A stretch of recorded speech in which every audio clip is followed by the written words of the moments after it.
Hi Capricorn, welcome to your May 2020 He Said, She Said reading. Thanks for joining us. My name is Michelle. My name's Richard. Let's get started with your reading. Capricorn, you've got dreams. It's a really beautiful card actually. I'm just looking at this one and there's these beautiful jellyfish floating around this woman.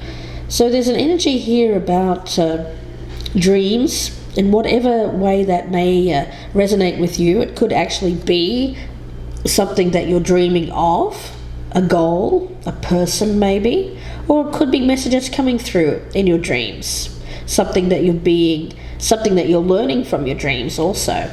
Now Richard has pulled a card from the Mausoleum Oracle. Yeah, it's a card of Charon, which is the ferryman on the river Styx, the carrier of the dead. So it's about transition, but it's about necessary transition. And focus, because nobody's more single-minded than the ferryman. He doesn't listen to anybody. He just carries the dead. Okay, so let's see where this goes. Either side can resonate, Capricorn. Whatever side resonates the most, that's your message. Bottom of the deck, I've got the Four of Cups. And I've got the Knight of Cups here in the reverse. Okay, so there may be an energy here of dreams unfulfilled, perhaps. We'll start with the status of the relationship, how you feel about this person, what's working for the relationship, the challenge, what's working against it, advice on what you should do, what you shouldn't do, what's hidden, what you may not be unaware of, and the outcome. So status of the relationship, how this person views you, Capricorn, strengths, weaknesses, what this person should keep doing, what they should stop doing, what's hidden in this situation, and what's the outcome if nothing changes. Okay, let's have a look. Oh, we've got the Queen of Wands in the reverse. So Capricorn, you could be dealing with fire sign energy here, male or female, and that's Aries, Leo, or Capricorn, or just the energy of any one of those signs. Have to be honest, I'm feeling it more as an Aries sign here. And more like Sagittarius. Aries, Leo, Sagittarius. Oh, what did I say? Capricorn. I said Capricorn. I beg your pardon. Yes, a Sagittarius, sorry. We're doing Capricorn, that's why you popped out. But I feel like it's an element of you. And that's why I think you've got some kind of fiery aspect around you. And this is because it's in the reverse, it speaks to me of that being internalized in some way, not being able to be expressed. So it's kind of like having that fire in the belly, having that dream, but not acting upon it. All right, so looking over here at the status of the relationship, we have the Nine of Wands in the reverse. I get a sense here of somebody who wants to give up on this relationship. Okay, let's see what we've got as how you are feeling about this person. We have the Eight of Cups in the reverse. So there's an element here of it not being the right time to meet up with this person perhaps, or to leave a situation. It could also be an indication that somebody's left but actually come back as well. Right. So we'll have to see where that one goes. So we've got Nine of Wands here in the status relationship. We've got 10 of Wands in the reverse here in how this person is viewing you. So again, these cards of giving up and release. Yeah, I'm getting in essence more and more that this is stuck energy. It seems like with this Charon here, the ferryman, this person here is looking to make a transition. Unfortunately, it looks like a transition away from this relationship. Or they're not able to make some kind of transition. Either way, we'll see where this goes. Because I'm actually feeling this Eight of Cups in reverse as someone being stuck. Right. Someone who is meant to be going on some kind of journey. Could actually be physical travel, or it could be just more of a journey of the mind, but I feel it's more physical travel here, someone being restricted in that way and not able to come towards you, Capricorn. Throughout all of these readings we've been doing, it seems like restriction and travel restriction. Yeah, they've been coming up a lot. Has been something of a theme throughout a lot of these readings. I feel like we're really picking up that kind of energy. Yeah, it's not surprising. The thing is, people would like to do all kinds of things right now that they're unable to do. That's right. Let's have a look and see what we've got As the Strength, we've got the Eight of Swords in reverse, so the removal of those restrictions. wanting to be free. You can just imagine somebody trying to bust out of their shackles. Yeah, I mean, it's so close, isn't it, with eights? They're cards of certainly being able to bring about change in one's life, but the circumstances here are not amenable to that kind of change at the moment, because there's just so much restriction on movement. All right, let's take a look here at the Strength on this side. Wheel of Fortune. So whatever is happening here is destined. It's predestined. It's meant to happen, and is actually going to work out for the higher good in the case of, I think, at least on this side. Let's see what the challenge is.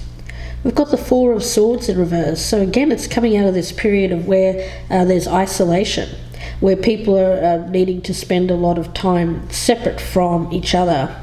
Yeah, with their own thoughts.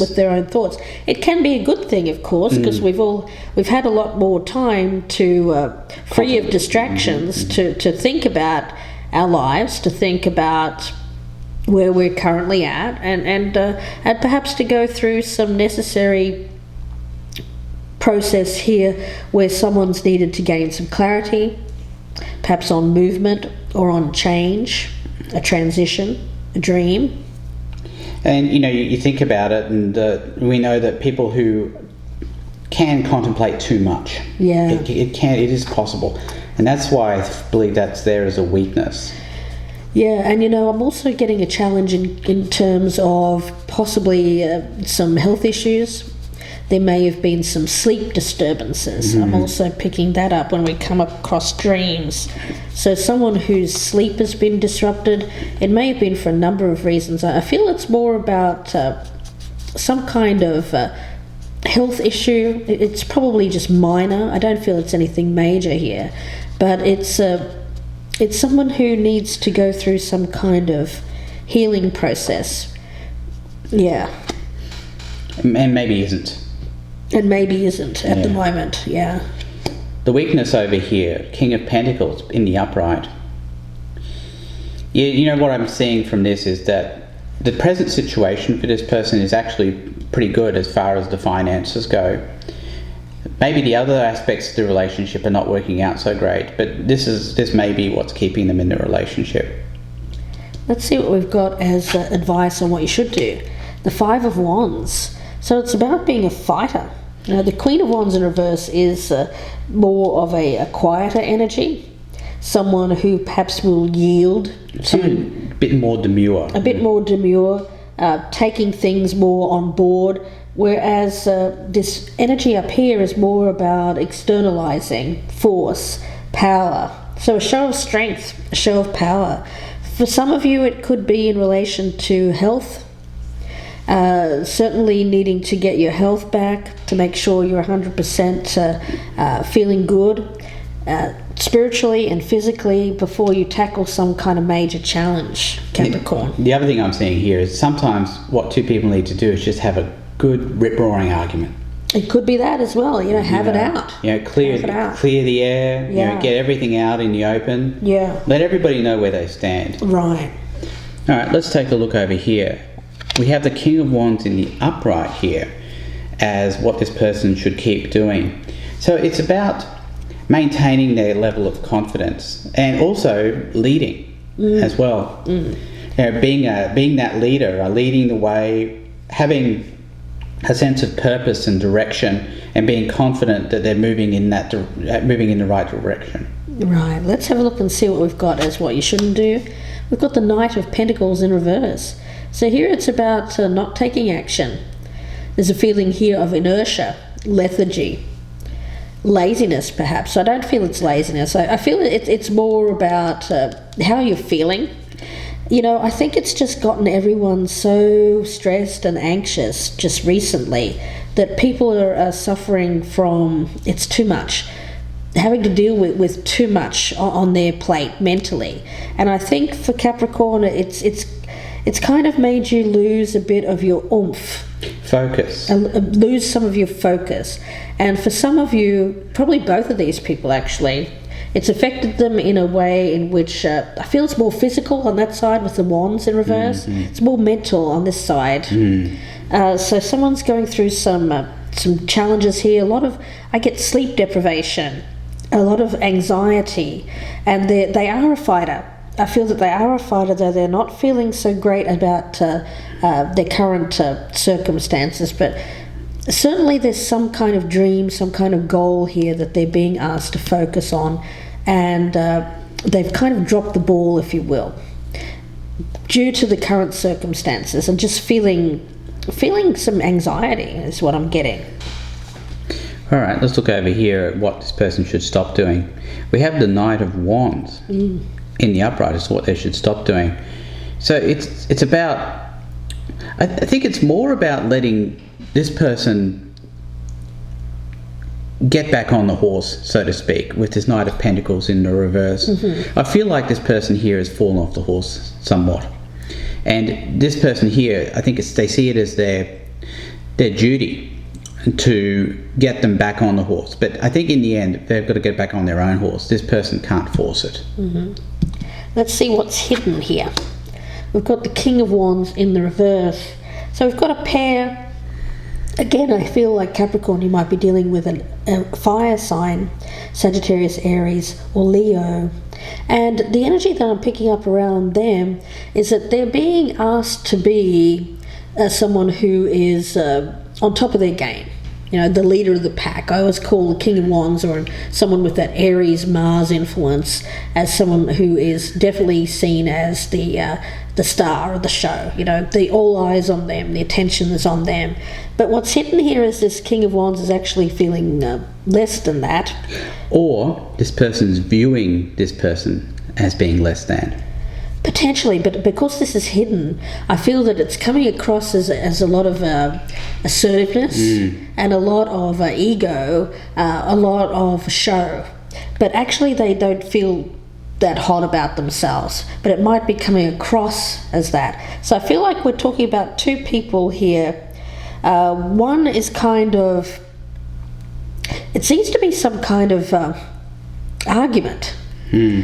And they're both kind of jockeying for power, if you will. Yeah, but there's also this feeling or a sense that somebody's willing to give up on this relationship. Yeah, or they could both walk away from this. Yes, but it seems as though I actually still see hope for this relationship. Yeah.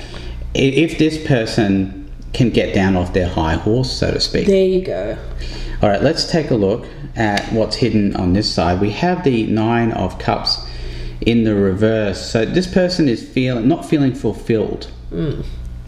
Maybe they feel like their dreams, their wishes are not being met. Yeah. Let's take a look and see what the outcome is over here. We've got the Seven of Cups, which is all about dreams, isn't it? Dreams, wishes, fantasies, having several different options. So that's what we're talking about. I feel like it's a battle, if you will, between reality, what we can truly manifest and bring about into our life, and daydreams. Yeah, and the way I see it over here is that it could be this person here who's got the more dreamy sense. This person here seems to have fallen off their horse. Yeah. This person is beginning to think, oh gosh, well, you know, maybe this person isn't for me because they've fallen off their horse. But I believe this person actually needs to have a bit more faith and put a bit more work into the relationship and have some faith this person will get back on the horse. Let's take a look at the outcome. We've got the Six of Cups as being the outcome. I think this is a fairly long-term kind of relationship that we're talking about here. Something that has a lot of good memories in the past. And I think that's the foundation of this relationship, is the ability to be able to look back and say, well, look, things were much better in the past before this person fell off their horse, so to speak. I think things can be good again. Yeah, it's definitely a clash of egos or a battle of wills that I'm picking up around this. Now, both people seem to want to be seen as the winners, if you will, or the victors, or maybe just a little bit more powerful than the other. And they're being asked to, well, I see it as two things. Number one, I feel it's about seeing the reality of the situation, because I do feel like there's some kind of clouded judgment around between these two people. It's not like, it's kind of like they don't see each other. They don't see each other how they see themselves. Yeah, yes. There is that disconnect, isn't there? Yeah. It's like either both of them view themselves as in the reverse, but yet to the other person they're seen as this. So it's kind of like the need to see each other how they truly are, so that they can communicate properly. Because I feel like there's some kind of ego show, or it's kind of like two peacocks plumping up their display there. And kind of butting heads, but they're both kind of putting on an ego show, and like, I'm prettier than you, I'm more handsome than you, or that kind of thing. So it's a battle of pride. Yeah, that's the way I see it. But both of these people are actually feeling pretty beat up. Right. One of them mentally, one of them physically. Yeah, probably by circumstances, I imagine. Yeah. It could be one person here is actually physically ill. It could be. And the other person is a bit mentally drained having to deal with that. It could be that as well. Yeah, we could be talking about two people who are, one's a carer for the other, something like that. But we'll see where this goes in part 2. I hope that you join us there, Capricorn. The link is below in the descriptions box, and that will be available on the Vimeo channel. About a 30-minute reading, and we'll be going in depth, pulling out clarifiers, doing Lenormand readings, and looking at some oracles for guidance as well. If you prefer a personal reading, you can email gypsyinsights@gmail.com, and that email is also in the box below. If this one doesn't resonate, Capricorn, it's a general reading. It can be vice versa. If you're cross-watching, it can resonate as a Capricorn that you're dealing with.